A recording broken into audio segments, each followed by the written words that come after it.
Saya senang sekali, ternyata mutiara-mutiara, intan berlian yang ada di Kalimantan Timur ini masih sangat banyak. Bukan mutiara dalam pengertian benda fisik, bukan berlian yang banyak pengrajinnya di Kalimantan ini, bukan juga emas yang banyak juga tambangnya, bukan itu yang saya maksud. Tapi alhamdulillah dengan izin Allah Subhanahu wa taala kita mendapatkan mutiara-mutiara para dai-dai yang berkomitmen untuk mengawal bangsa dan negara kita ini, yang selalu saya pesan agar mereka menjaga 3 hal.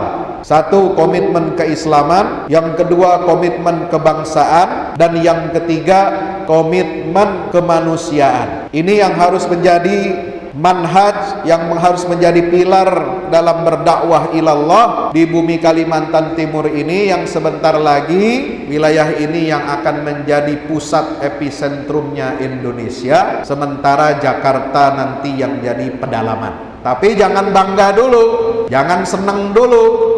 Hati-hati, ibu kota negara pindah ke Kalimantan Timur, maka seluruh permasalahan, seluruh problem, seluruh hal-hal yang baik ataupun yang negatif, semua juga akan pindah ke sini, termasuk setan-setannya. Bukan cuma masjid aja yang berdiri, itu nanti semua yang ada di Jakarta semua pada buka cabang di sini. Yang baik ada, tapi yang buruk juga pasti ada. Jadi akan mendapatkan limpahan, ya, limpahan dari ibu kota baru nanti. Ya kita harus siap untuk menerima dan menanggung resikonya. Nah, sebelum tantangan dan ancaman yang nyata itu terjadi, kita harus sudah menyiapkan diri, siapkan pondasi keberagamaan kita, pondasi kebangsaan kita, pondasi keumatan kita, agar Kalimantan Timur ini bisa menjadi tiang penyangga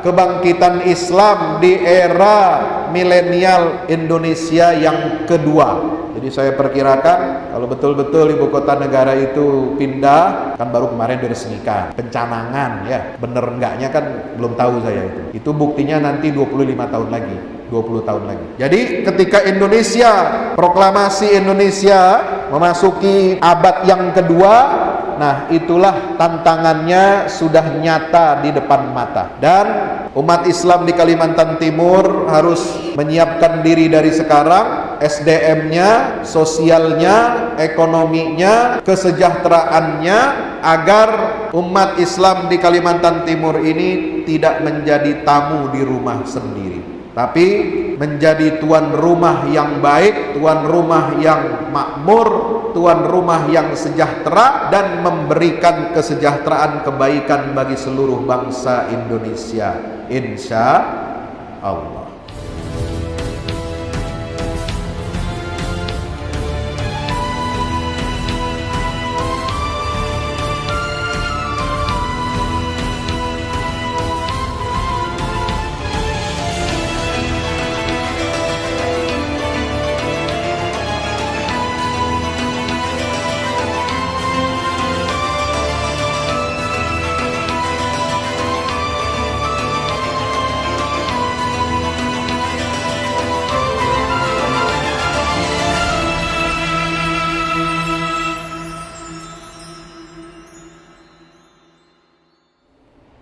Alhamdulillahil karimil mannan, 'allamal Qur'an, khalaqal insan, 'allamahul bayan. Asyhadu an la ilaha illallah wahdahu la syarika lah, wa asyhadu anna Muhammadan 'abdullahi wa rasuluhu la nabiyya wa la rasula ba'dah. Allahumma salli wa sallim wa barik ala sayyidina wa habibina wa syafi'ina wa maulana Muhammadin wa ala alihi wa ashabihi wa man tabi'ahum bi ihsanin ila yaumiddin. Amma ba'du, al-mukarramun yang saya hormati, yang kita banggakan, Bapak Wakil Gubernur Provinsi Kalimantan Timur, Pak Hadi Mulyadi, yang hari ini diwakili oleh Kepala Biro Kesra Sekda Provinsi Kalimantan Timur, Pak Andi Muhammad Ishak. Salam untuk Pak Wagub, Pak Andi. Mudah-mudahan kita doakan beliau bisa istiqomah dalam menghadirkan nilai-nilai Islam untuk melayani masyarakat, melayani bangsa dan negara, untuk sama-sama kita mewujudkan peradaban Islam yang rahmatan lil alamin. Titip pesan juga buat beliau supaya bisa mensupport kegiatan-kegiatan, program-program dari teman-teman kita Pusat Studi Dakwah Islam Kalimantan Timur, yang insya Allah sangat efektif menjadi mitra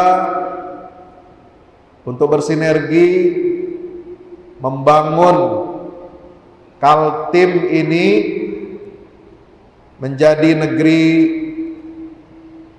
yang baldatun thayyibatun wa rabbun ghafur, insya Allah. Terutama sinergi untuk membangun wilayah-wilayah, daerah-daerah terluar di pedalaman, di pesisir, yang harus disentuh dengan dua pendekatan, yaitu pendekatan ekonomi kesejahteraan dan pendekatan dakwah Islamiyah. Karena dakwah Islam ini di Indonesia adalah merupakan benteng dan garda terdepan untuk menjaga semangat kebangsaan kita dan mewujudkan NKRI yang senantiasa diridhoi oleh Allah Subhanahu wa taala. Yang saya hormati Ketua Pembina, Ketua Pengawas, dan juga Ketua Pengurus Pusdai Kalimantan Timur, para santri, para dai dan daiyah, juga seluruh kaum muslimin dan muslimat yang insya Allah mudah-mudahan kita semuanya dirahmati oleh Allah Subhanahu wa taala. Amin ya rabbal alamin. Bersyukur kepada Allah, marilah kita memanjatkan kalimat hamdalah alhamdulillahi rabbil alamin. Pada pagi hari ini kita bersyukur dipertemukan oleh Allah di ruang ibadah di Masjid Nurul Mukminin. Saya mengiranya namanya itu bukan Nurul, tapi Amirul, pemimpinnya orang-orang beriman. Kalau Nurul itu nama-nama yang agak feminin sebenarnya. Nurul siapa gitu ya. Kalau Amirul itu agak maskulin. Tapi insya Allah namanya sesuai dengan surah An-Nur dan surat Al-Mu'minun yang beriringan. Alhamdulillah. Dalam Al-Quran juz yang ke-18 itu surat yang pertama adalah Al-Mu'minun, lalu kemudian surat yang kedua adalah surah An-Nur. Mudah-mudahan pengambilan nama Nurul Mukminin ini, ya mudah-mudahan, ini dugaan saya, ini adalah untuk mengambil inspirasi dari dua surat Al-Quran, yaitu surah An-Nur dan surah Al-Mu'minun. Nur artinya cahaya, Al-mu'minun artinya orang-orang yang beriman. Mudah-mudahan umat Islam, orang-orang mukmin yang ada di Kalimantan Timur ini senantiasa cahaya Islamnya tidak pernah padam. Amin ya rabbal alamin. Karena yang namanya cahaya itu kadang terang, kadang redup, kadang hidup, kadang mati, tergantung kondisi dan keadaan. Cahaya kadang terang, kadang juga mendung. Kita nggak tahu. Kadang berkabut. Belum lagi, nauzubillah, kalau musim kemarau masih mending kabutnya cuma subuh karena berawan atau berembun. Tapi yang saya khawatir ini kabut asap. Mudah-mudahan nggak ada lagi kabut asapnya di sini, Pak. Insya Allah. Indonesia sebagai negeri Katulistiwa, permata zamrud yang hijau, paru-paru bumi yang kaya dengan sumber daya alamnya, kekayaan alam yang luar biasa, sumber mata airnya banyak, sumber energinya banyak, energi yang lama banyak, dan energi yang terbarukan juga melimpah di negeri kita ini. Apa energi yang lama? Energi lama itu yaitu bahan bakar dari bahan fosil. Fosil itu apa, Bu? Oi, Bu, ibu-ibu kalau di kota-kota besar tahunya fosil itu merek tas. Sebentar lagi ibu-ibu di sini jadi ibu-ibu apa namanya, sosialita, karena akan jadi ibu kota negara. Ya. Fosil itu benda yang sudah ribuan bahkan jutaan tahun yang lalu ada di perut bumi kita, ada di lautan kita, yang kemudian itu bisa dimanfaatkan, dia menjadi cairan minyak mentah, kemudian lalu diolah sehingga kita bisa memanfaatkannya untuk bahan bakar. Itulah energi lama, yaitu dari fosil yang ada di perut bumi ataupun di lautan. Ada energi yang terbarukan, yaitu energi dari apa? Bio. Bio itu dari apa? Dari tanaman, tumbuh-tumbuhan. Makanya nanti saingan, ya, bahan bakar minyak untuk menggerakkan transportasi darat, laut, dan udara, nanti saingannya dengan bahan bakar yang membakar tubuh kita. Ibu-ibu di rumah cari minyak goreng susah. Kalau ada mahal. Kenapa mahal, Pak Ustadz? Jangan tanya saya, tanya Pak Menteri sono. Kenapa dia langka, kenapa dia mahal? Nah itu karena dibutuhkan energi terbarukan. Minyak kelapa sawit bisa untuk jadi bahan bakar. Nah nanti berlomba-lomba lah itu, ya. Yang suka gorengan, tahan-tahan ya, puasa dulu gorengannya. Cukup makan 2 pisang saja.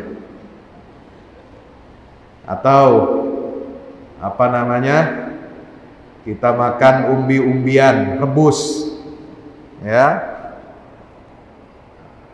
Ya memang beginilah sunnatullah, tidak ada yang abadi, tidak ada yang kekal. Tapi saya yakin dengan janji Allah. Apa janji Allah, Pak Ustadz? Janji Allah, semua kebutuhan hidup manusia dan seluruh makhluk yang ada di alam semesta ini, kebutuhan hidupnya dicukupkan oleh Allah sampai hari kiamat. Sebab di dalam ayat Al-Quran dinyatakan wa qaddara fiha aqwataha fi arba'ati ayyamin sawa'an lis-sa'ilin. Allah telah mentakdirkan, Allah telah menetapkan bahan-bahan makanan, bahan-bahan yang dibutuhkan untuk kehidupan manusia. Bukan hanya makan, minum, tapi juga transportasi sudah jadi kebutuhan dasar manusia. Itu semua kata Allah sudah ditetapkan oleh Allah kadarnya, sawa'an lis-sa'ilin, itu pasti mencukupi buat seluruh makhluk yang ada di alam semesta ini sampai hari kiamat. Habis satu ladang minyak, ditemukan lagi sumur minyak yang lain. Habis satu tambang batu bara, ada lagi ditemukan sumbernya di tempat yang lain. Begitulah Allah punya kuasa, Allah punya kehendak, dan manusia tidak akan kekurangan sumber energi. Yang kurang itu orang rakus. Yang biasanya makan tempe, makan kedelai, makan jagung, makan beras. Kalau orang rakus nggak cukup makan beras, makan jagung, makan kedelai, tapi yang dia makan semen, yang dia makan besi, yang dia makan tembaga, yang dia makan batu bara. Itu orang nggak ada kenyangnya, ya. Sudah dikasih rezeki oleh Allah, tapi pengen ngambil yang lain. Nah, itu mirip tadi makhluk yang tadi ditampilkan di dalam film tadi, bukan makhluk manusia ya. Itu yang tadi dikasih makan pisang. Itu kalau satu sisir pisang dikasih satu monyet, habis itu. Padahal mulutnya cuma satu, tangannya dua, kakinya dua. Nah, itu dia bisa ambil semua itu. Itulah orang rakus, nggak ada yang cukup, kecuali kata Nabi SAW, orang rakus itu satu lembah isi emas nggak cukup, dua lembah isi emas nggak cukup. Yang akan membuat dia terdiam dan cukup hanya pada saat ketika dia masuk ke dalam lubang kubur. Bapak Ibu yang dimuliakan Allah Subhanahu wa taala, maka saya bersyukur kepada Allah mendapatkan pemuda-pemuda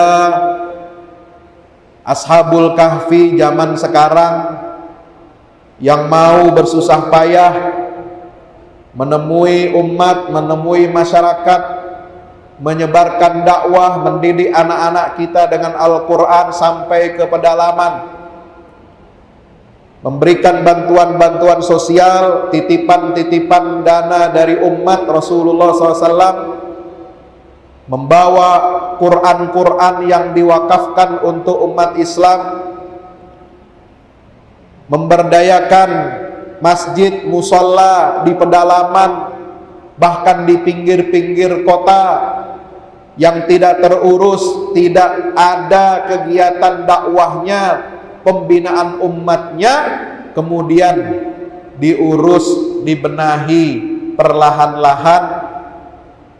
Anak-anaknya yang ada dari daerah-daerah terpencil, daerah-daerah terluar, daerah pesisir, kemudian dididik dan dijadikan sebagai kader-kader dai yang nanti pulang ke tempat kelahirannya menjadi apa? Mundzirul qaum, yang dapat memberikan peringatan kepada kaumnya, insya Allah.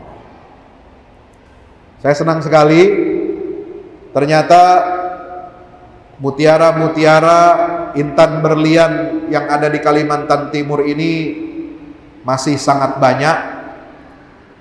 bukan mutiara dalam pengertian benda fisik, bukan berlian yang banyak pengrajinnya di Kalimantan ini, bukan juga emas yang banyak juga tambangnya, walaupun tambang rakyat ya. Bukan itu yang saya maksud, tapi alhamdulillah dengan izin Allah Subhanahu wa taala kita mendapatkan mutiara-mutiara para dai-dai yang berkomitmen untuk mengawal bangsa dan negara kita ini, yang selalu saya pesan agar mereka menjaga 3 hal. 1, komitmen keislaman, yang kedua komitmen kebangsaan, dan yang ketiga komitmen kemanusiaan. Ini yang harus menjadi manhaj, yang harus menjadi pilar dalam berdakwah ilallah di bumi Kalimantan Timur ini, yang sebentar lagi seperti tadi disampaikan dalam sambutan Pak Wakil Gubernur, wilayah ini yang akan menjadi pusat episentrumnya Indonesia, sementara Jakarta nanti yang jadi pedalaman.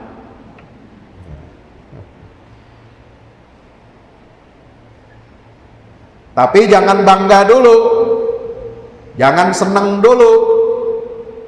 Hati-hati, ibu kota negara pindah ke Kalimantan Timur, maka seluruh permasalahan, seluruh problem, seluruh hal-hal yang baik ataupun yang negatif, semua juga akan pindah ke sini, termasuk setan-setannya.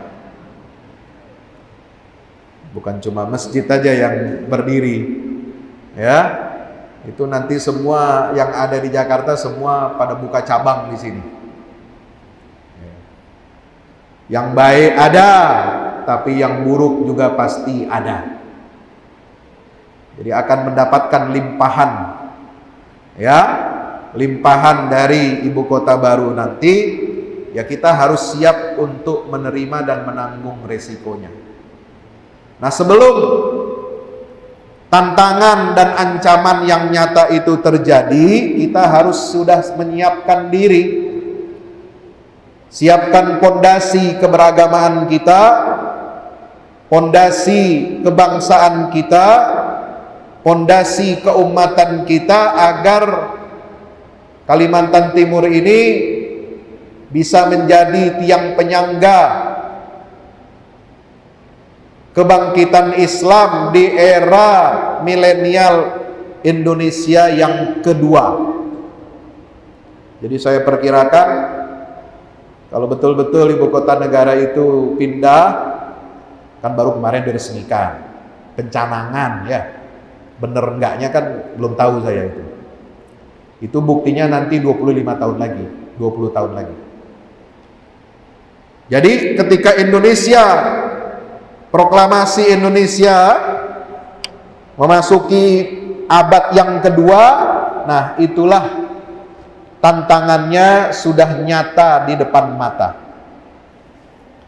Dan umat Islam di Kalimantan Timur harus menyiapkan diri dari sekarang, SDM-nya, sosialnya, ekonominya, kesejahteraannya, agar umat Islam di Kalimantan Timur ini tidak menjadi tamu di rumah sendiri, tapi menjadi tuan rumah yang baik, tuan rumah yang makmur, tuan rumah yang sejahtera, dan memberikan kesejahteraan kebaikan bagi seluruh bangsa Indonesia, insya Allah. Bapak Ibu yang dimuliakan Allah Subhanahu wa taala, saya juga di sini selain ingin berjumpa bersilaturahim dengan kaum muslimin dan muslimat, apalagi setelah pandemi. Ya, sudah 2 tahun saya tidak keluar rumah. Kemarin mulai awal aktif lagi kegiatan tablik akbar di luar kota, mulai offline itu mulai bulan Februari tahun ini. Dan alhamdulillah setelah pertama kali tablik akbar offline, ya itu pertama di Bandung, pulang dari Bandung langsung kena Omikron. Saya mulai dari zaman anaknya, bapaknya, kakeknya corona nggak kena, ya. Tapi pas giliran uminya kena saya, Pak. Padahal sudah vaksinnya 2 kali sudah lengkap. Wah, ini saya bilang luar biasa Umi ini. Si Umi ini ternyata memang penularannya sangat cepat, dampaknya sangat luas, tapi kita bersyukur justru karena dari gelombang Omikron ini yang saya kira hampir separuh penduduk Indonesia sudah pernah kena. Kenanya corona itu, Pak, paling ringan. Itu yang saya alami, itu gejala ringan. Untungnya saya nggak punya penyakit macam-macam, ya, nggak ada komorbid. Itu sakitnya corona itu paling ringan, kepala itu seperti ditusuk-tusuk, sendi-sendi badan semua seperti dicabut-cabut itu. Nggak bisa tidur, nggak enak tidur, nggak enak makan. Ya, tapi kita harus paksakan makan, kita paksakan minum obat, suplemen dan lain sebagainya. Baru hari ketiga berangsur baik. Tapi itu pun, ya, hari ketiga baru saya pergi untuk tes PCR, baru positif. Nah, sudah positif, jadi kita isolasi lagi 14 hari di rumah. Ya, Bapak Ibu yang dirahmati Allah Subhanahu wa taala. Tapi alhamdulillah bulan Maret, kemudian bulan April kita bulan puasa, kemudian lanjut di bulan Mei ini alhamdulillah kita dapat beraktivitas, dapat beribadah kembali secara normal, bisa berkumpul lagi, bisa bertatap muka lagi, bisa ada pelonggaran-pelonggaran lagi. Maka ayo kita harus meningkatkan rasa syukur kita kepada Allah Subhanahu wa ta'ala. Gak enak rasanya, namanya manusia itu zaman sekarang itu inginnya mobilitas, inginnya jalan, inginnya bebas. Itu yang dinamakan mobilitas. Tapi kata orang Jakarta, mobilitas ini bukan hanya sekedar jalan bebas, tapi harus memenuhi 2 unsur. 1, punya mobil. Yang kedua, punya isi tasnya. Baru bisa jalan. Mobilitas. Punya mobil, punya isi tas. Punya mobil, nggak punya isi tas, nggak punya fulus, nggak bisa jalan. Punya isi tas, nggak punya mobil, susah jalannya, ya. Maka 2 ini harus terpenuhi. Dan insya Allah kita akan memulai lagi kegiatan-kegiatan dakwah kita, sinergi antara Pusdai di Kalimantan Timur ini, yang sejak awal saya sudah wanti-wanti kepada teman-teman agar bersiap-siap untuk menjadi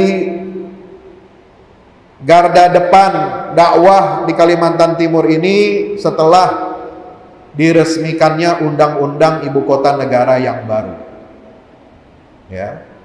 Karena walau bagaimanapun yang paling tahu medan, yang paling tahu kondisi di lapangan di mana di Kalimantan Timur, wabil khusus di wilayah IKN ini adalah teman-teman yang ada di sini. Kita dari Jakarta hanya bisa melihat, membaca, memantau, nggak tahu kondisi yang ada di lapangan. Maka yang bisa kami lakukan adalah sinergi, memberikan support, kemudian juga siap untuk memberikan pendalaman materi, kurikulum dakwah dan juga kurikulum pembinaan umat, karena Al-Fahmu Institute ini adalah punya komitmen untuk bagaimana umat ini tidak hanya bisa baca Quran. Orang Islam di Indonesia ini baca Qurannya saja sulit. Yang bisa baca Quran dengan baik belum sampai 50% dari total penduduk Indonesia. Maka ini tantangan sekaligus juga peluang. Maka setiap orang harus bisa baca Quran, dan setiap orang juga harus bisa paham Al-Quran. Maka fahmul Quran inilah yang menjadi konsentrasi gerak dakwah dari Al-Fahmu Institute ini, yang punya visi besar, misi besar, yaitu kita ingin mencetak kaderisasi guru tahfiz dan guru tafsir. Banyak anak-anak umat Islam ini yang disekolahkan di sekolah-sekolah, pesantren-pesantren yang mana sekarang trennya adalah tahfizul Quran. Semangat anak-anak generasi muda untuk menghafal Quran sangat lumayan tinggi. Tapi itu saja tidak cukup. Banyak yang hafal Quran, banyak yang baca Quran, tapi lulus dari pesantren, masuk perguruan tinggi, Qurannya ketinggalan. Semangat menghafalnya hanya di pesantren, hanya di boarding school, tapi setelah masuk perguruan tinggi kehilangan orientasi dan tidak bisa menjaga pergaulannya. Bahkan ada lulusan pesantren hafal Quran, jago baca kitab kuning, keluar dari pesantren malah jadi ateis. Yang tadinya pakai jilbab rapat, lepas jilbabnya, bahkan pakai pakaian yang seksi-seksi. Kenapa ini semua terjadi? Karena kurangnya perhatian dan pengawasan serta bimbingan dari orang tua juga masyarakat. Kurangnya keteladanan. Kemudian arus informasi yang sangat negatif berkembang. Tidak bisa kita seleksi, tidak bisa kita pantau, tidak bisa kita awasi dengan baik. Maka disinilah para dai itu harus menyebar, harus menjadi pionir-pionir dalam semua bidang kehidupan. Yang namanya dai bukan hanya dia pandai berceramah, pandai berkhutbah, bisa mengutip ayat Quran dan hadis Nabi, tapi dai yang baik juga harus kita ciptakan untuk menjadi kader-kader di bidang pemerintahan, di bidang sosial, di bidang ekonomi, di bidang bisnis perdagangan, bahkan di bidang hukum dan undang-undang. Harus banyak kita mencetak kader-kader dai di berbagai bidang. Ini yang kita perlukan. Kalau dai-nya, ustadznya sudah berjuang bertahun-tahun, mengajarkan Al-Quran kepada anak-anak kita, mengajarkan agama, mengajarkan hukum agama kepada anak-anak kita semua, tapi kemudian ekonominya kita ini adalah liberal, sosial politiknya liberal, pemerintahan dan hukumnya liberal, maka akan sia-sia, akan rusak, hancur generasi muda kita. Padahal kita sudah didik dia dari kecil dengan pendidikan Al-Quran. Maka penting kita ini, teman-teman para aktivis dakwah, Pusat Studi dan Dakwah Islam Kalimantan Timur ini harus menggencarkan,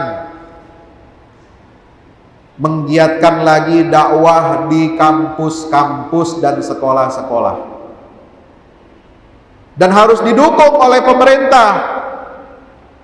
Jangan malah kegiatan dakwah di kampus dan sekolah untuk menjaga akhlak, menjaga moral, dan mendorong mereka, memotivasi mereka menjadi orang-orang yang saleh, kemudian berkontribusi kepada bangsa dan negara. Malah ini kegiatan dakwah di kampus dan sekolah ini dituding sebagai sarang radikal, bibit teroris, ya. Nah, ini sama saja kita mau lagi bangun rumah, kemudian ada kren, ada alat bulldozer yang menghancurkan rumah yang kita bangun. Nah, itu sama saja omong kosong, ya. Maka harus sinergi pemerintah, kepala daerah, mulai dari gubernur, bupati, wali kota, sampai perangkat-perangkat desa, di pusat, di daerah, sampai daerah terpencil. Kita semua harus sama-sama berkontribusi, berjuang untuk mengisi dan menguatkan dakwah. Sebab kalau tidak, dakwah Islamiyah di negeri kita ini akan disusupi, akan dimasuki oleh paham-paham yang memang sudah ditanam benihnya, mereka menjadi radikal dan teroris. Maka para dai-dai ini harus hadir, ya. Sebab ada kelompok-kelompok musuh-musuh agama dan negara ini, mereka punya dana besar, mereka punya sumber daya besar. Bagaimana caranya mengalihkan perhatian masyarakat, mengalihkan perhatian rakyat banyak, agar bisa memantau dan mengawasi kinerja pemerintahan untuk menghadirkan kesejahteraan, menghadirkan keadilan, menghadirkan kemakmuran sesuai dengan cita-cita para pendiri bangsa, ya, mulai dari sila pertama itu ketuhanan yang Maha Esa sampai keadilan sosial bagi seluruh rakyat Indonesia. Maka ada kelompok-kelompok pencuri-pencuri, perampok-perampok kekayaan alam kita ini, dia dengan kekuatan uangnya, kekuatan jaringannya, dia bikin masalah-masalah, termasuk merekayasa gerakan atau aktivitas teroris untuk mengacaukan umat, bangsa, dan negara kita. Jadi kita harus hati-hati. Ini tidak akan bisa terjadi kalau kita semuanya bersinergi, saling menguatkan, saling bahu-membahu, saling menopang untuk kebaikan. Karena kalau Islam ini tidak baik di negeri ini, maka Indonesia ini akan hancur.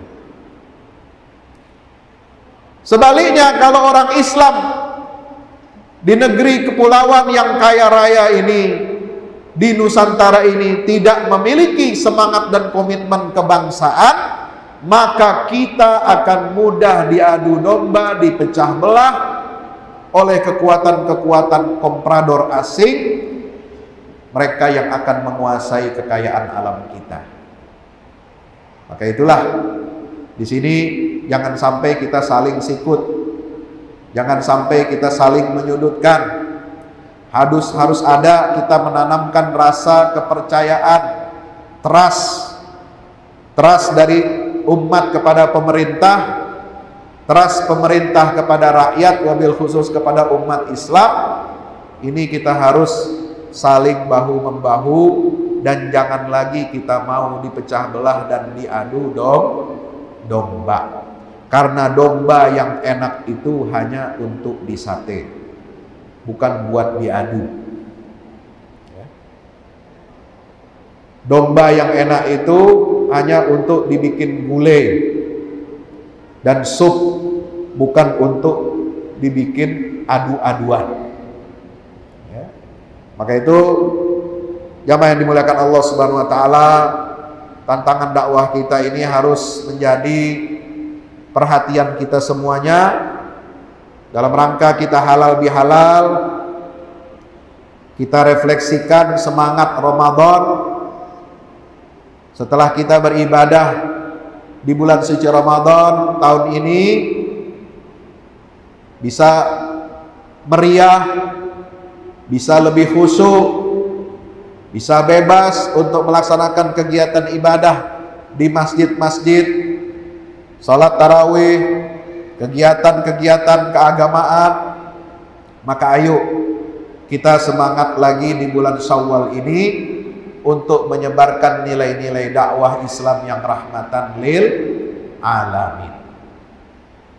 Para dai harus bisa menjawab tantangan zaman.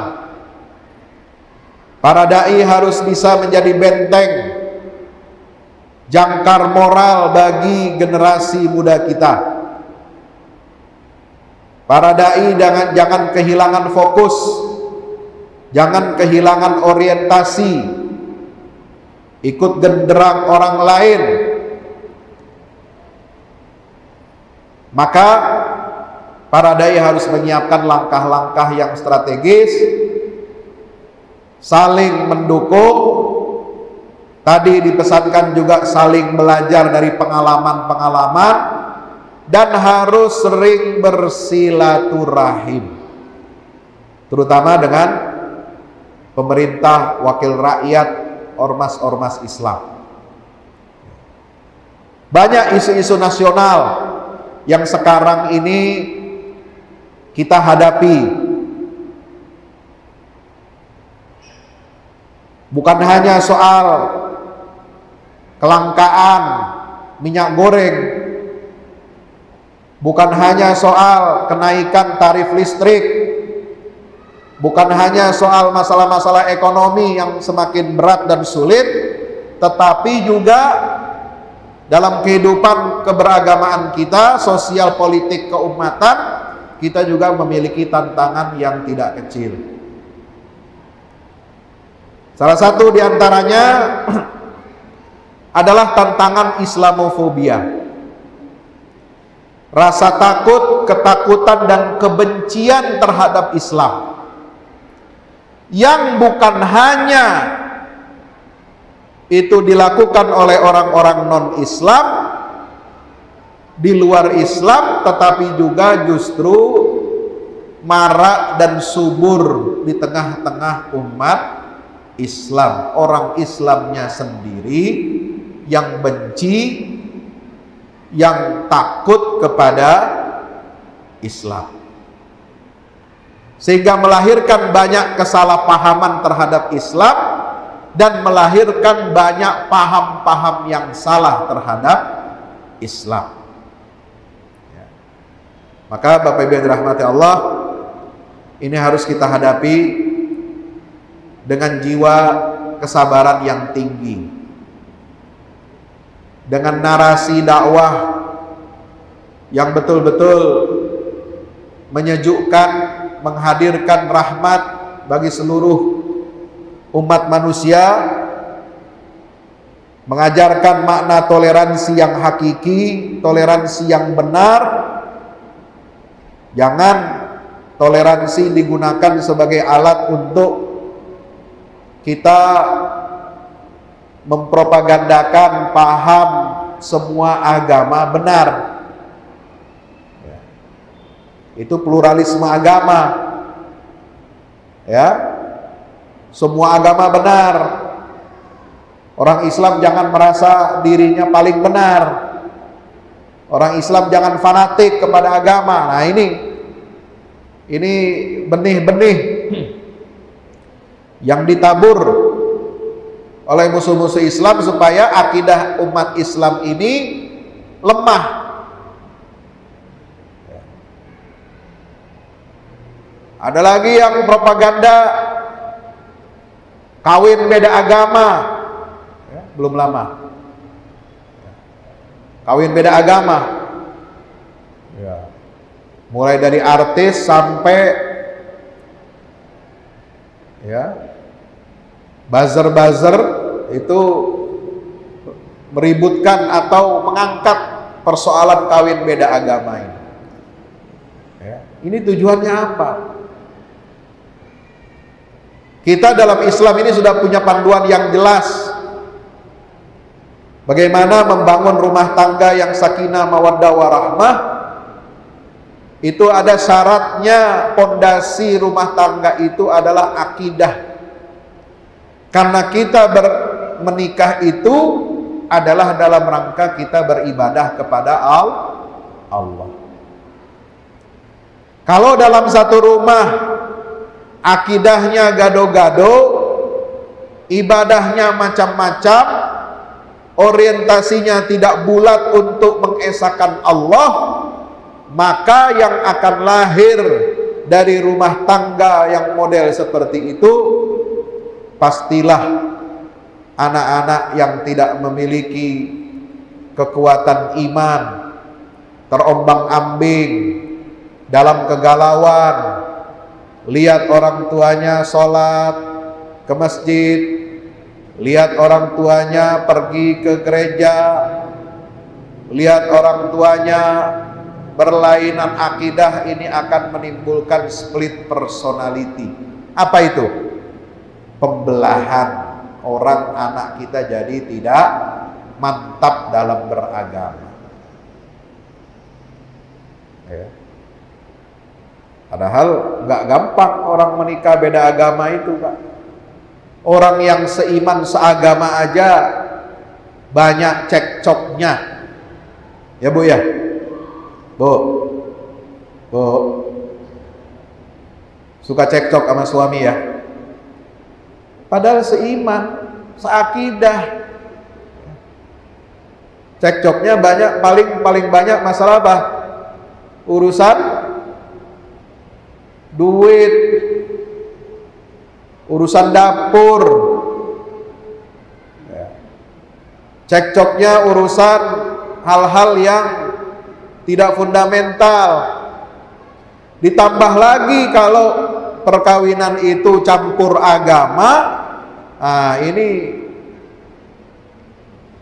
berarti amanah yang diberikan oleh Allah kepada seorang laki-laki dan perempuan ini tidak akan bisa dia laksanakan dengan sebaik-baiknya. Apa tugas orang tua?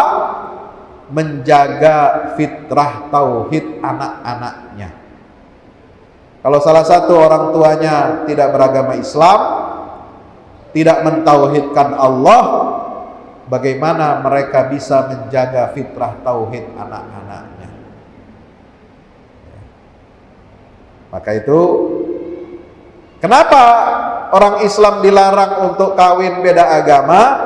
Karena Allah menegaskan ulaika yad'una ilan nar wallahu yad'u ilal jannati wal maghfirati bi'idnih. Orang kafir mengajak kita untuk masuk neraka, sementara Allah mengajak kita, mendorong kita untuk masuk ke dalam surga dan mendapatkan ampunan dari Allah. Ya. Mungkin yang dalam pikirannya Karena orang itu sudah tidak punya idealisme, tidak punya akidah, pendidikan agamanya lemah, mungkin dia menganggap yang penting surga dunia, Pak Ustadz. Cinta itu jangan dibatas-batasi oleh batas negara, oleh suku, oleh etnis, dan juga termasuk jangan dibatasi oleh agama. Nah itu, dia sudah jatuh kepada paham deklarasi HAM universal PBB. Padahal dalam Islam itu hukum kita harus tunduk kepada hukum Allah. Perilaku kita dalam berhubungan seksual harus mengikuti hukum syariat Allah Subhanahu wa ta'ala. Gak bisa kita memilih jodoh tanpa memperhatikan kaidah-kaidah agama.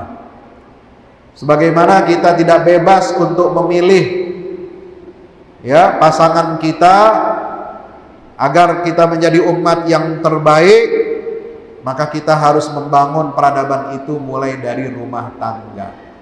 Rumah tangga yang baik kalau dilandasi pondasinya itu adalah akidah yang kuat dan kokoh, insya Allah. Ada lagi isu sekarang ini, tekanan dari luar, dari dunia internasional, dari negara-negara barat, yaitu yang saya istilahkan dengan sekte LGBT. Ini sekte, Pak. Ya. Walaupun LGBT itu soal urusan syahwat seksual, tapi dia menyinggung nilai-nilai dasar akidah dan menyinggung nilai-nilai fitrah tauhid kepada Allah Subhanahu wa ta'ala. Nah, negara kita ini kan sedang merumuskan itu sejak 2017-2018 nggak rampung-rampung rancangan undang-undang kitab undang-undang hukum pidana. Coba bayangkan, 75 tahun Indonesia merdeka, tapi kita masih pakai warisan hukum penjajah Belanda. Seolah negara kita ini nggak punya jati diri, tidak punya nilai-nilai Pancasila. Iya, ngakunya negara ini dasarnya Pancasila, ketuhanan yang Maha Esa sampai keadilan sosial bagi seluruh Indonesia. Tapi praktek bernegara dalam hukum dan perundang-undangan, ternyata kitab hukum undang-undang pidana kita itu bercorak sekuler dan liberal, tidak memperhatikan aspek agama dan mengikuti warisan penjajah Belanda. Padahal kita sudah merdeka. Jadi jangan-jangan kita ini baru merdeka fisiknya, benderanya saja yang tidak ada warna birunya. Karena kalau ada tambahan warna biru itu bendera Belanda. Kita baru merdeka itu, iya. Tapi kita tidak berdaulat secara hukum, tidak merdeka secara hukum kita masih pakai warisan penjajah Belanda. Katanya penjajahan di atas muka bumi ini harus dihapuskan karena tidak sesuai dengan pri kemanusiaan dan pri keadilan. Betul? Kata penjajahan di atas muka bumi ini dibenci oleh rakyat Indonesia, masuk dalam pembukaan Undang-Undang Dasar Negara Republik Indonesia 1945, yang sebenarnya isinya, batang tubuhnya udah nggak asli lagi. Udah banyak kali amandemennya. Ada masalah hak asasi manusia, ada masalah macam-macam. Ini makin liberal, ya. Sehingga Ini jadi alasan bagi orang-orang perpanjangan tangan dari kepentingan asing untuk menjadikan Indonesia ini tidak berdaulat secara hukum. Kemarin, kalau nggak salah tayang malam Sabtu ya, itu Indonesia Lawyer Club bersama Bang Karni Ilyas, saya hadir menyampaikan pandangan dari sisi keagamaan, dan menariknya saya juga mendengarkan paparan dari seorang dokter spesialis penyakit kulit dan kelamin, SPKK ya, bukan PKK Ibu ya. Ini SPKK, spesialis kulit dan penyakit kelamin. Ya. Ternyata penyakit HIV AIDS terbesar di Indonesia itu disebabkan oleh perilaku seksual yang menyimpang, laki-laki berhubungan seksual dengan laki-laki.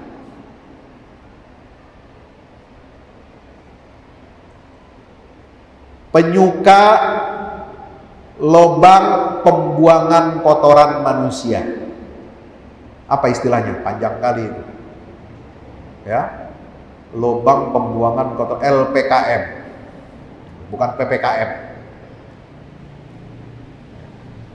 Makanya santri-santri di sini yang dipisah laki dan perempuan ya, itu harus diawasi secara ketat. Semua pesantren, Pak. Jangan sampai nanti ada tudingan ini perilaku sodomi ini juga terjadi di pesantren-pesantren, di asrama-asrama sekolah. Kenapa? Karena pengawasnya, gurunya belum menikah. Nah, ini repot. Jadi hati-hati ya teman-teman di Pusdai Kaltim, musrif asrama laki-laki harus orang yang sudah menikah. Musrif yang perempuan juga harus sudah menikah. Sekali-sekali dibuat forum acara bareng kayak begini biar laki bisa lihat perempuan sedikit loh. Gak laki aja terus yang dipandang. Nah itu bahaya juga, Pak. Perempuan aja yang dilihat, nggak pernah lihat laki-laki. Kita harus seimbang. Bukan kita menghalalkan memandang lawan jenis. Ghaddul basar itu memang wajib hukumnya. Haram kalau dilanggar. Tapi kalau kita tidak mengindahkan, ya, bukan hanya kita menekankan keharaman memandang lawan jenis, tapi juga keharaman berhubungan sesama jenis. Ini yang harus kita hati-hati. Ya. Sebab biasanya apa? Perilaku LGBT ini, perilaku menyimpang ini lahir karena dendam. Masih kecil dia jadi korban sodomi. Ya. Masih kecil dia pernah jadi korban sodomi. Kemudian setelah dia remaja, setelah dia dewasa juga akan melampiaskan dendamnya itu kepada orang lain. Begitu seterusnya. Atau karena pengaruh lingkungan pekerjaan. Atau pengaruh pola asuh orang tua yang salah dalam mendidik anak-anaknya. Anak laki-laki gak boleh gaul sama anak laki-laki. Kenapa? Jangan main sama anak laki-laki. Itu anak laki-laki kasar mainnya. Malah dia kasih main dengan anak perempuan, main boneka, main Barbie, main bedak, diajarin bikin kue, masak, ngepel, nyapu. Itu kan pekerjaan, mohon maaf, ya memang tidak harus perempuan, laki-laki boleh juga. Tapi pekerjaan yang biasa dilakukan oleh ibu, ya, dilakukan oleh kaum wanita, ini jangan kemudian intensif diberikan arahan pola-pola pengasuhan itu kepada anak laki-laki. Anak laki itu hanya bisa membantu orang tuanya, bantu cuci piring boleh, tapi jangan bantu masak. Bantu cuci baju boleh, tapi jangan bantu merias pengantin. Ya, nanti jadi melambai-lambai dia itu. Ya. Urusan dunia perempuan dilakukan oleh perempuan, dunia laki-laki dilakukan oleh laki-laki. Itu sunnahnya, sunnatullahnya. Nah sekarang ini tantangan kita salah satunya adalah tentang ya sekte LGBT yang ingin melegalkan, menghalalkan perkawinan sesama jenis. Bukan hanya hubungan sesama jenis, perkawinan. Pengakuan terhadap gender baru, bukan hanya laki-laki dan perempuan jenis kelamin. Ada pengakuan terhadap transgender. Ya. Data-datanya itu sangat mengerikan, Pak. HIV/AIDS ini paling banyak, paling subur penyakit itu di kalangan laki-laki penyuka sesama laki-laki. Ya. Dan jenis penyakitnya ada 16, bukan cuma 1-2. Termasuk meningitis, radang otak. Termasuk kanker lambung. Itu nyerangnya itu kalau udah kena HIV nanti bisa nyerang otak, bisa nyerang lambung, bisa nyerang macam-macam. Termasuk herpes, termasuk macam-macam. Nauzubillah min dzalik. Jadi hati-hati.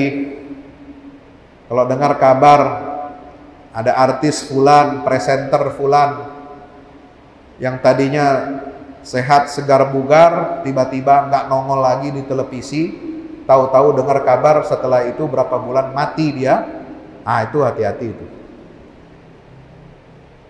Belum kawin lagi. Maksudnya kawin dengan perempuan. Ya. Nah, itu bisa dicurigai. Jadi banyak yang begitu, dunia bebas. Pergaulan bebas. Padahal agama itu sudah memberikan tuntunan kepada kita. Melalui kisah Nabi Lut, melalui azab yang Allah timpakan kepada kaumnya Nabi Lut. Tapi banyak yang mengingkari, banyak yang mendustakan kisah kaum Nabi Lut ini, sehingga mereka lakukan apa? Liberalisasi penafsiran Al-Quran. Itu yang narasumber dari LBH apa itu ya, kemarin di ILC itu orang lagi nyebutin data-data langsung dipotong. Ya. Mereka ini kepanjangan kepentingan asing yang ingin menghancurkan generasi muda kita. Kalau dibuka data-datanya tentang penyakit kelamin, tentang penyimpangan seksual, tentang bagaimana kerugian yang ditanggung oleh korban, mereka buru-buru mencegah, buru-buru ingin menutupi data-data itu. Mereka cari alasan. Apa dulu itu sebabnya? Itu karena gonta-ganti pasangan. Itu karena dilakukan dengan kekerasan. Ya. Sebagaimana HIV juga terjadi kepada para pelacur heteroseksual yang suka gonta-ganti pasangan dan selingkuh. Ya, jadi itu jangan disalahkan katanya orientasi seksual sesama penyuka sesama jenis. Itu karena penyimpangan perilaku seksualnya katanya. Kalau homoseksual dia melakukan hubungan seksnya yang aman, entah bagaimana yang aman itu. Ya, mungkin pakai kondom. Ya, kontrasepsi, ya, mungkin pakai apa, ya. Kemudian hubungan seksual aman itu bagaimana? Tidak gonta-ganti pasangan. Mana ada homoseksual setia satu pasangan? Tidak ada, Pak. Satu homoseksual, itu ceritanya dokter spesialis penyakit kulit kelamin itu, dia punya 4 pacar. Satu perempuan untuk menutup-nutupi kebejatannya, seolah-olah dia normal. Hati-hati ya, perempuan, kalau ada yang deketin, mau berhubungan serius, teliti dulu laki-lakinya itu. Bapak-bapak yang mau menikahkan anaknya perempuan, teliti dulu itu anak laki-laki yang datang mau melamar anaknya. Jangan-jangan punya kelainan orientasi seksual. Banyak homoseksual, mohon maaf, menikah dengan lawan jenis, dengan perempuan hanya untuk menutup-nutupi jati dirinya. Tapi di luar sana nggak ketahuan istrinya, nggak ketahuan lingkungannya, dia tetap berhubungan dengan sesama laki-laki. Punya pacar 1 perempuan, 3 laki-laki. Coba bayangkan.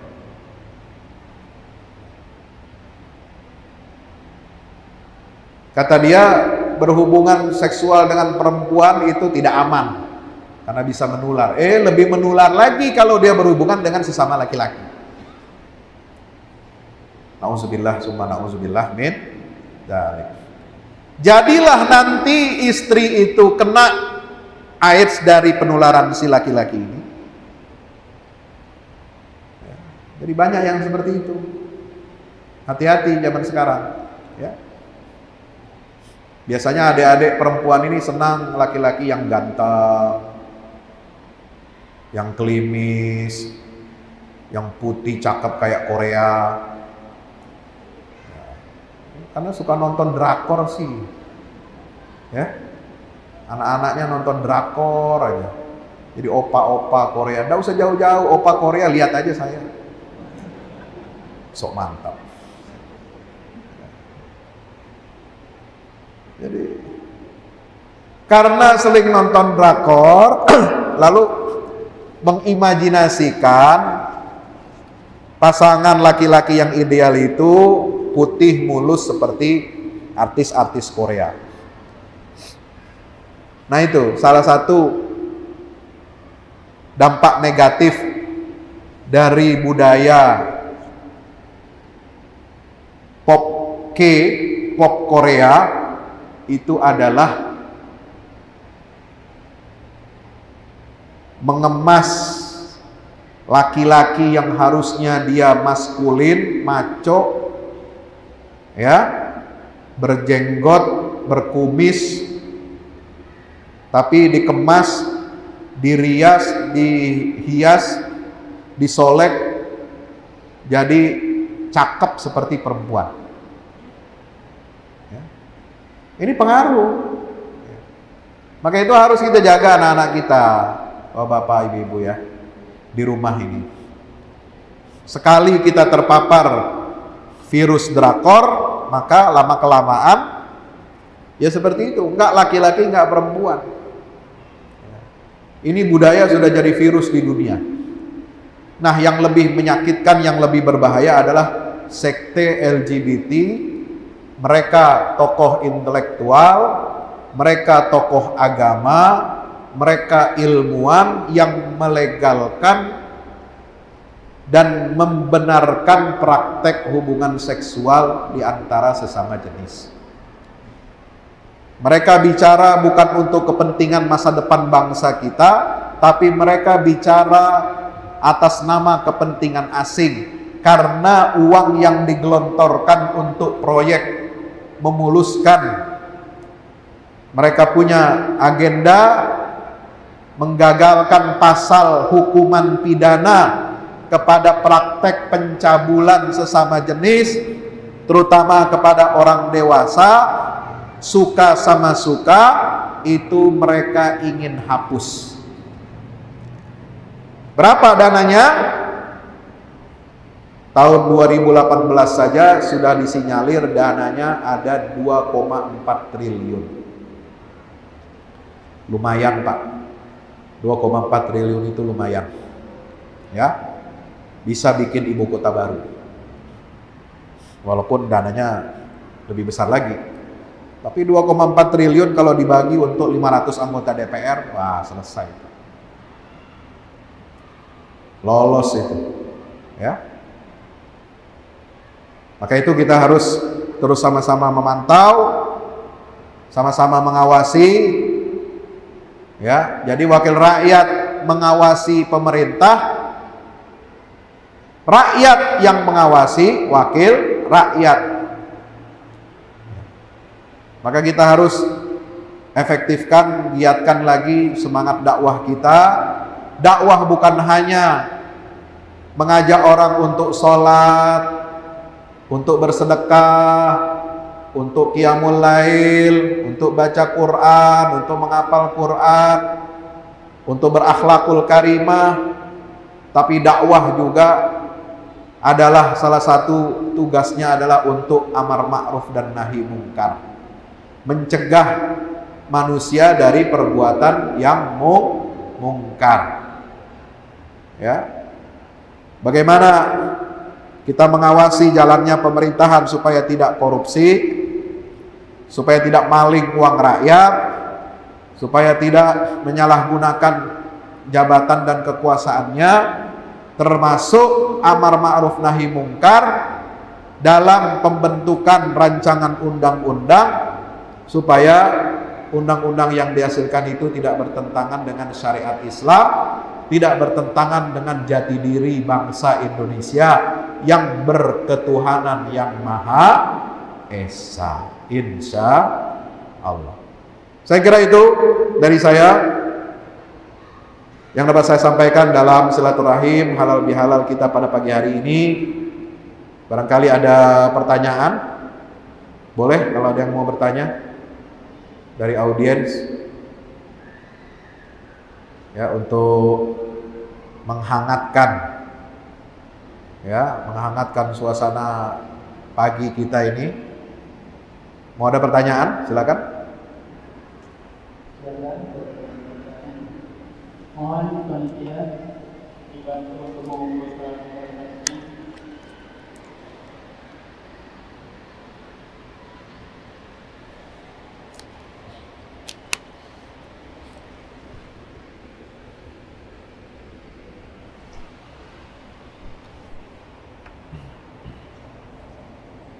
Dari apa yang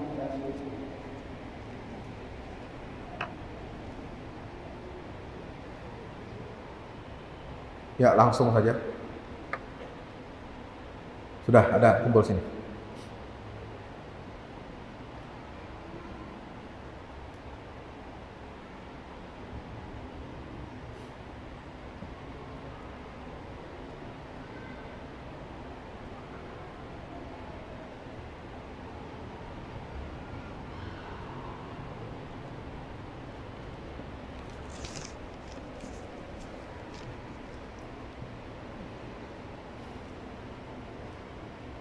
Pertanyaan pertama, mengapa syariat Islam, Pak Ustadz, tidak mudah diterapkan di Indonesia padahal Indonesia mayoritas beragama Islam?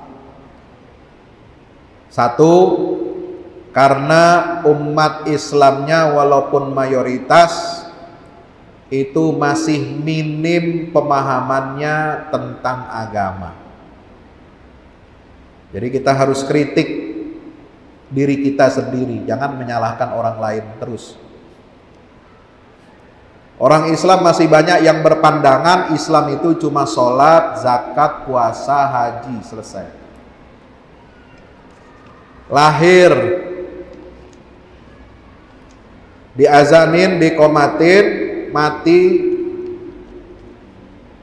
dikafan, disalati secara Islam. Padahal Islam tidak hanya urusan ibadah, urusan lahir dan mati saja. Islam itu syariat yang total, yang kafah, mengatur seluruh aspek kehidupan kita. Nah, dakwah yang kafah ini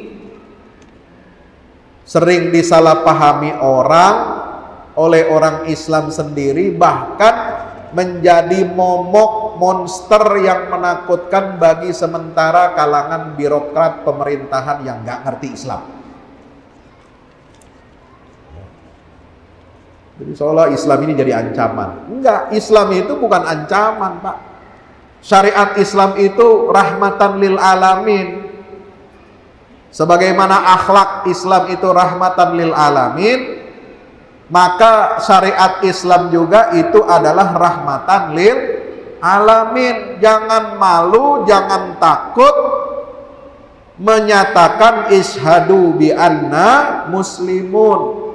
Kalau syariat Islam ditegakkan, diterapkan, kita tidak akan mendiskriminasi umat non-muslim.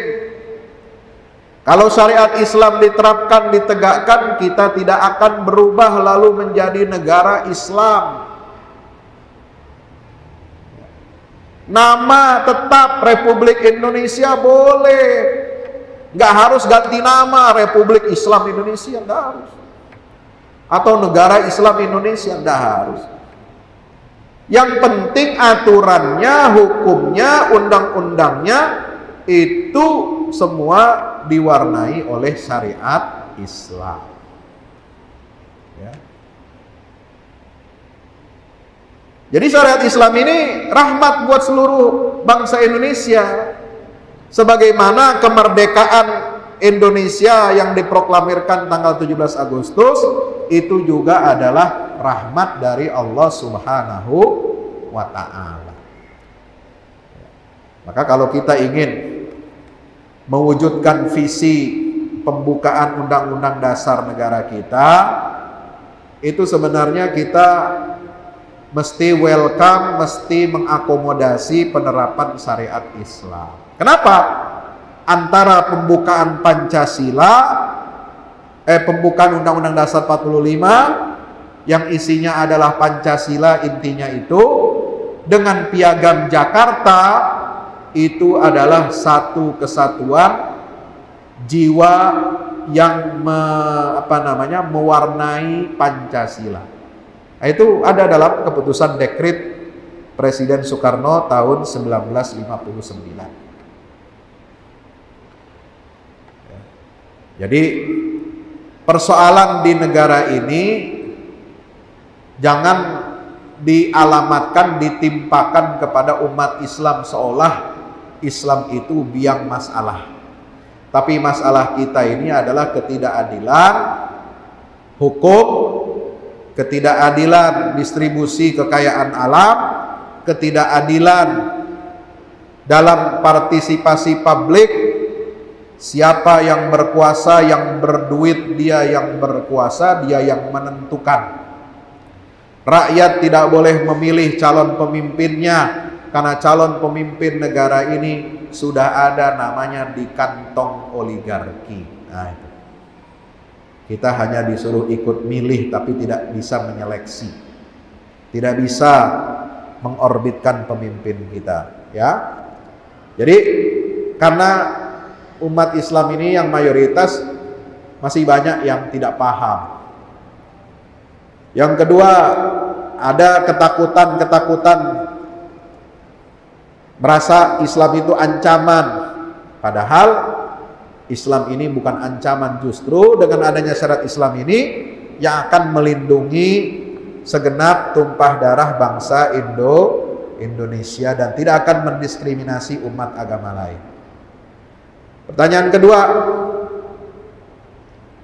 bagaimana sikap terbaik kita sebagai warga negara Muslim dalam menghadapi penguasa yang zalim terhadap Islam atau kaum muslimin? Ya, ini pertanyaannya masih 2019.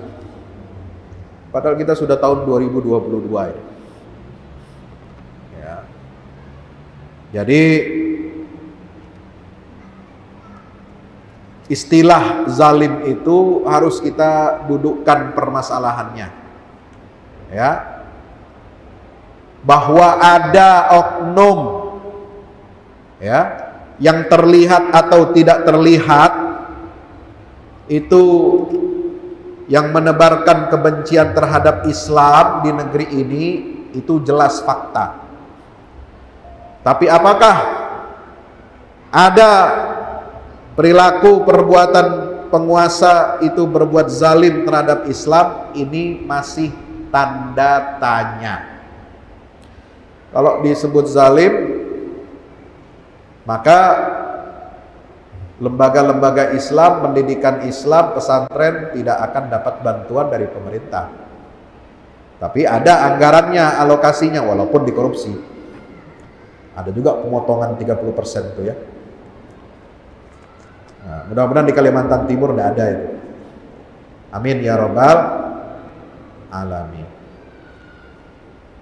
Pemerintah memfasilitasi pembangunan rumah ibadah, masjid, ini yang bangun pemerintah. Ya. Sekolah-sekolah Islam disubsidi. Nah, itu berarti sebenarnya antara kebijakan umum pemerintah penguasa kita ini terhadap Islam sebenarnya tidak ada yang berubah. Ya.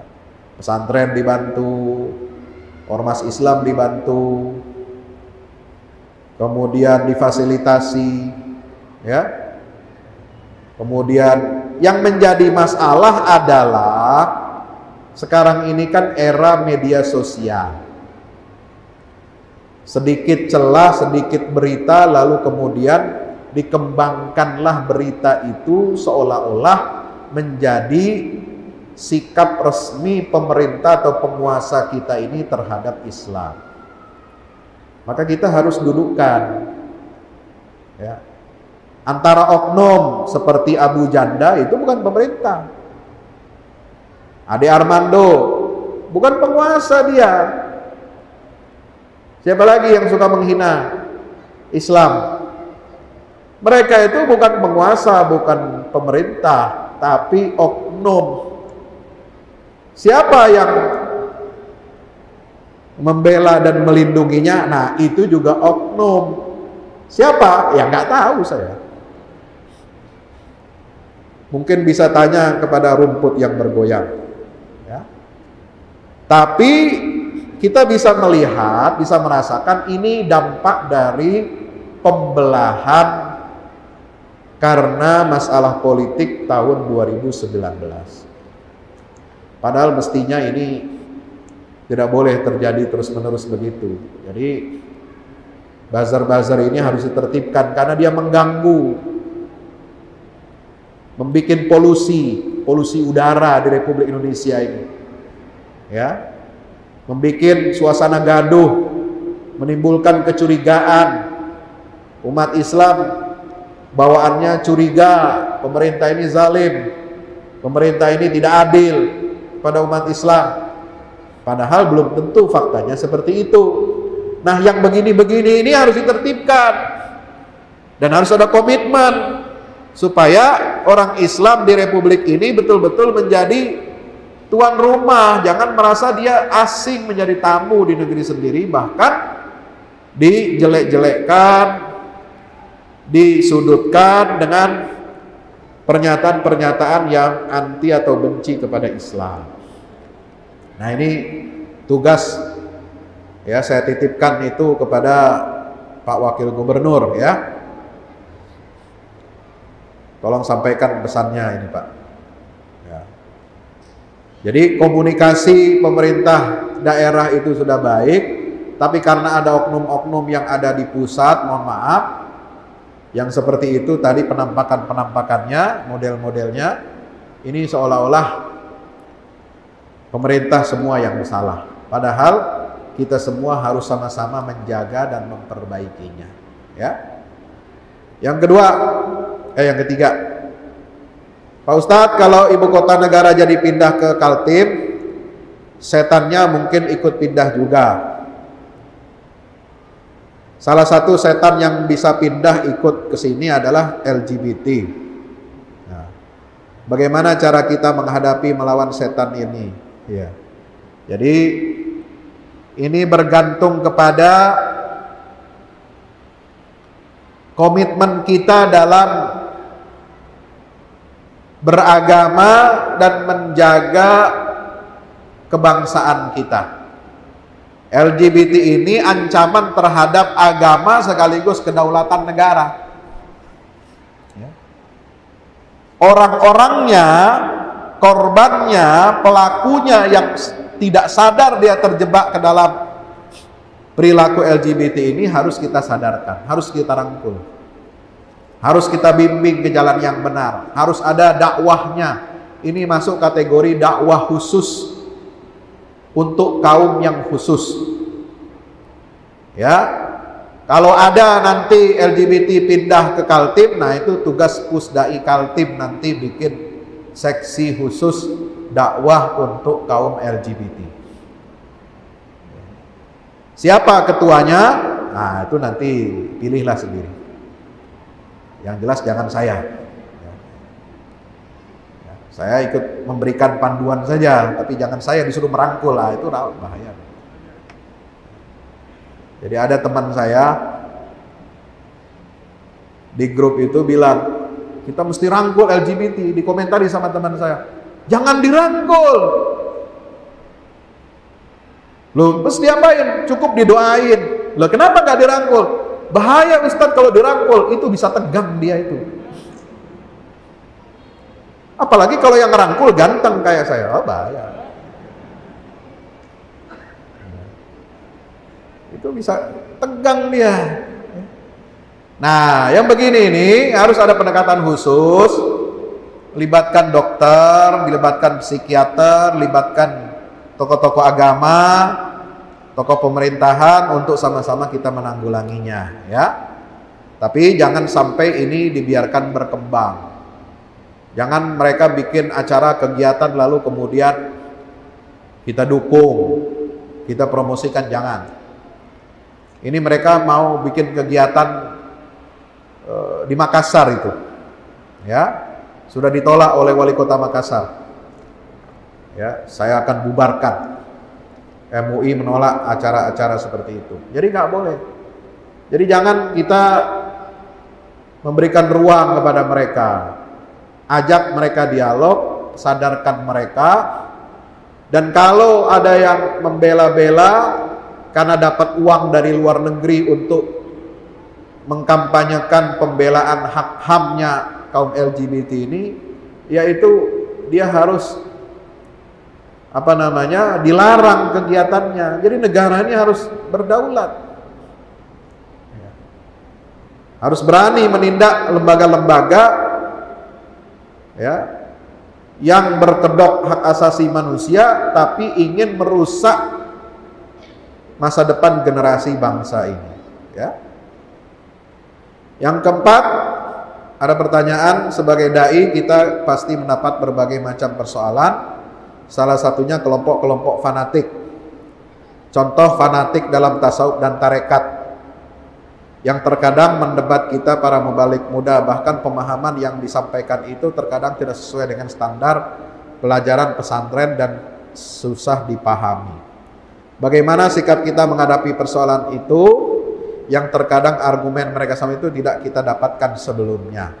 Ya, maka pesan saya kepada para dai, kita harus banyak baca, banyak belajar. Kenapa kita mesti baca buku-buku aliran sesat atau yang menyimpang dari agama? Bukan kita ingin mengamalkannya, tapi kita ingin tahu apa sih yang dijadikan argumen, dijadikan landasan oleh kelompok-kelompok aliran yang menyimpang itu.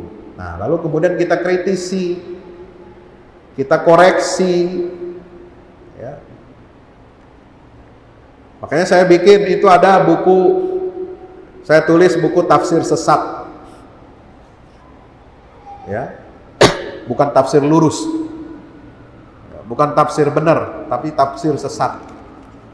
Itu mengkritik pemikiran-pemikiran liberal, sekuler, pluralisme agama.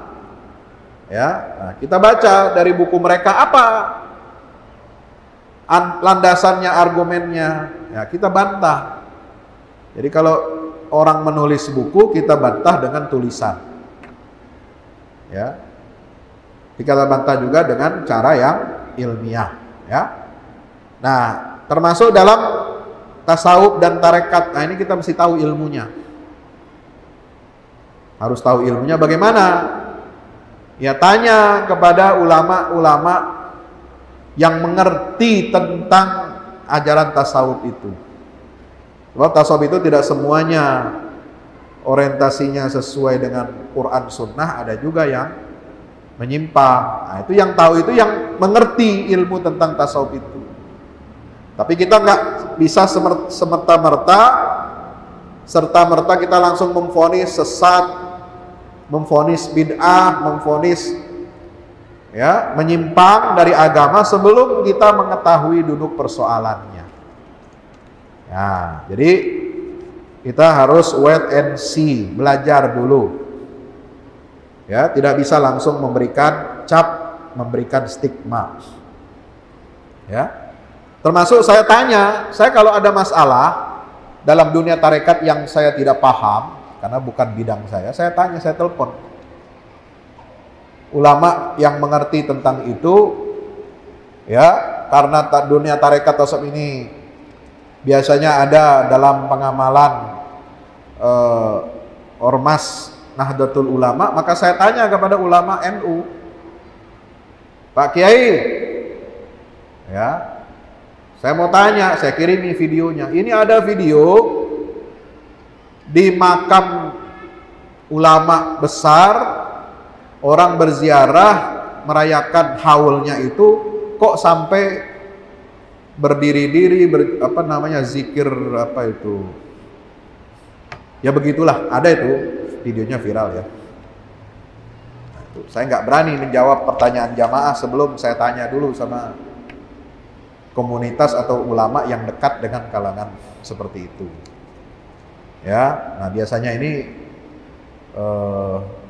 ada banyak itu di Kalimantan Selatan. Kalau di Kaltim saya nggak tahu ya. Nah itu ya langsung telepon saya, begini Ustadz, begini. Ya memang ada hal-hal yang memang terlalu berlebih-lebihan. Ya, tidak sesuai dengan tarekat yang lurus yang diajarkan oleh para ulama. Nah itu mesti kita sampaikan kritiknya secara baik. Jadi kalau ustadz yang mengkritik jangan, sebab bukan dari kalangan yang sama ormasnya, nanti timbul fitnah. Nah saya ikuti, saya nggak mau mengkritik model-model begitu karena saya bukan dari golongan yang dekat ormasnya dengan para pelaku tarekat itu. Supaya apa? Tidak terjadi fitnah. Kadang-kadang kita ngeritik membabi buta. Ya. Sehingga apa? Kesannya nanti, nanti akan ada pelarangan. Ustadz ini nggak boleh tampil di sini. Pengajiannya dibubarkan, entah apalah. Ya, saya nggak mau yang begitu-begitu. Ya. Jadi biarkan urusan internal itu nanti diselesaikanlah kepada ulama-ulama yang mengerti tentang hukum-hukum, terutama dalam masalah-masalah yang kita tidak menguasainya. Ya, itu saran saya. Ya, maka itu kita harus banyak silaturahim ya kepada ulama-ulama garis lurus di semua ormas. Jangan cuma ormas kita saja kita silaturahim. Kepada ormas yang lain juga silaturahim. Kepada majelis ulama silaturahim. Kita buat forum muzakarah para dai dan mubalik lintas ormas misalnya. Nah itu harus ada seperti itu kegiatan-kegiatan, misalnya difasilitasi oleh Pemprov, difasilitasi oleh Islamic Center, bisa. Jadi dialog keumatan. Jadi supaya kita ngerti apa tantangan dakwah yang dihadapi oleh masyarakat akar rumput, masalahnya kita pecahkan bersama, termasuk dalam masalah penyimpangan-penyimpangan dalam praktek tarekat itu. Nah, kalau misalnya penyimpangan yang sifatnya menyangkut masalah prinsip tauhid akidah, nah saya berani menyampaikan kritik terbuka. Seperti misalnya ada ya, respon saya terhadap pandangan seorang ustadz gitu ya, Buya, tentang makna la ilaha illallah. Nah Nah, itu keliru. Nah, itu langsung saya kritik, nggak masalah. Karena la ilaha illallah ini bisa dimengerti oleh semua orang, apapun ormasnya. Prinsip tauhid itu sama. Ya, kita bisa membedakan mana yang benar, mana yang ngawur dalam masalah la ilaha illallah tauhid ini. Ya. Nah. Tapi kalau masalah yang rinci, detail dalam masalah tarekat, kita nggak bisa langsung menjawabnya. Ya, kita harus konsultasi dulu dengan ulama-ulama yang memang mengetahui duduk persoalannya. Terakhir, bagaimana cara supaya kita bisa mudah menghafal Al-Quran dan hafalan kita supaya tidak hilang. Ya, nah itu kembali kepada metode pengajaran, kemudian juga metode pengulangan, ya, kemudian juga ada aktivitas ruhiyah, aktivitas spiritual yang mesti kita jalani supaya hafalan kita tidak mudah hilang. Apa? Jauhi maksiat, itu kuncinya. Ya, kalau maksiat cepat hilang hafalan itu. Ya, kalau kita suka berbuat dosa, nah cepat hilang hafalan itu. Maka ya kita jaga Al-Quran ini seperti kita menjaga diri kita supaya tidak kelaparan, tidak kehausan. Nah, kalau kita memperlakukan hafalan Quran seperti kita memperlakukan diri kita, punya rasa tanggung jawab, maka kita akan terus berusaha menjaga hafalan kita. Kuncinya adalah banyak mengulang. Kalau tidak banyak diulang, ya pasti akan lupa, kececer. Itu kuncinya. Ya, silakan nanti diperdalam lagi, bertanya kepada guru tahfiznya. Demikian yang dapat saya sampaikan, mudah-mudahan bermanfaat. Aqulu qauli hadza, astaghfirullah li wa lakum. Wassalamualaikum warahmatullahi wabarakatuh.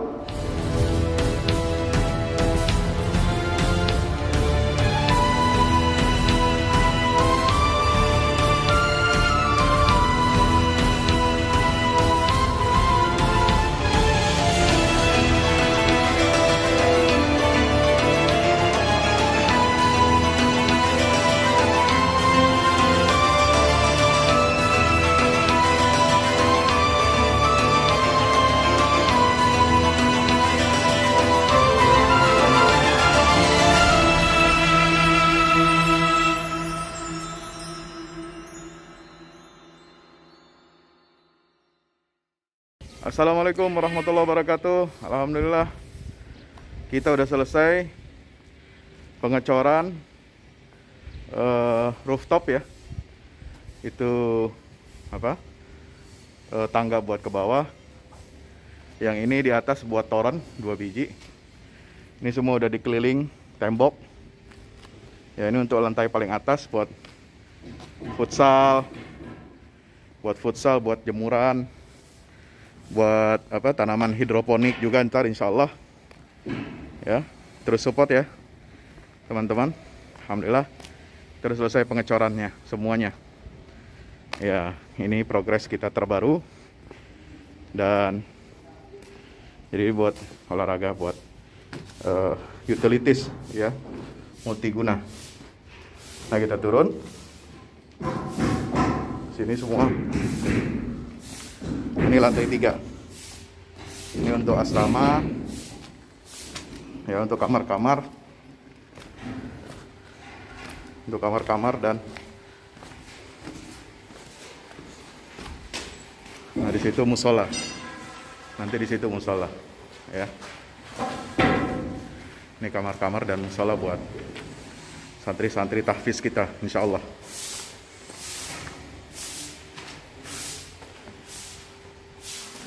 Nah, ini lantai 2 kita turun.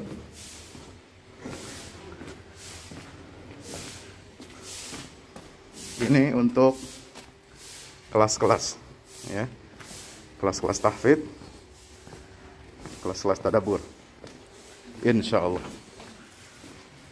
mau udah jadi. Alhamdulillah, dengan dukungan antum semua. Nah, tinggal ke bawah, di sini buat aula. aula semua di sini ya.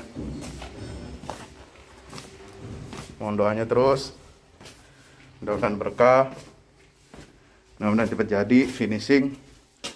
Kira-kira finishingnya ini butuh 1,5 M lagi ya.